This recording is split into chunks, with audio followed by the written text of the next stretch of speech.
For question 7, you are required to plot a graph. So when you plot a graph, please remember that you should be plotting with only crosses and not dots, and the cross should not be too big or too small. So I've plotted a graph based on the values given, and this is how it looks like. And then the next part of the question require you to find out how far has the cyclist traveled after 5 seconds. So it is always good to show working, so that also prevent you from making careless mistake. So 5 seconds is here, you travel 10 meters. So each time the question asks how far, basically they are asking for distance. And since it's a distance time graph, all I need is to read from the graph.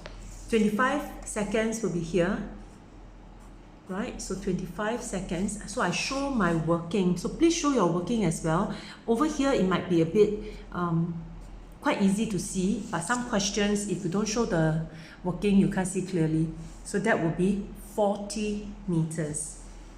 And 10 to 20 seconds, as you can see from here, this is a horizontal line.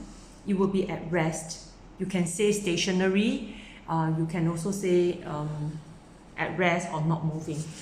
Next, the question requires you to calculate the average speed. So please always make sure you have the formula. And this is the substitution. Show all your working. Show all your working. And very important, you must tell them you are calculating average speed. So don't just start by writing this. Start by writing you are calculating average speed. This is the formula. This is the substitution. Your final answer, 3 significant figure. And not to forget, you have to give the unit as well. So this is the proper working that you should show for all calculation question.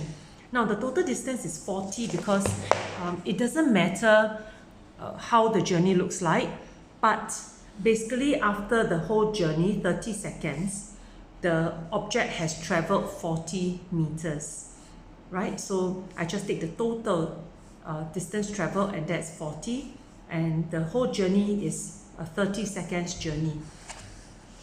So, for the 30 seconds, correct. Okay, so you get 1.33. And then next, they ask opening the door. So again, when you open the door, I don't know whether this will help. So it's like opening like that. Okay, so this will be like the hinges that we are talking about. So this is the hinges. If you're lifting a fishing rod, so it's like that. So let's say you're lifting it up. This part is the pivot. The hand holding the rod is the pivot. So you lift up. So again, you can see it is the turning moment, and this is the pivot.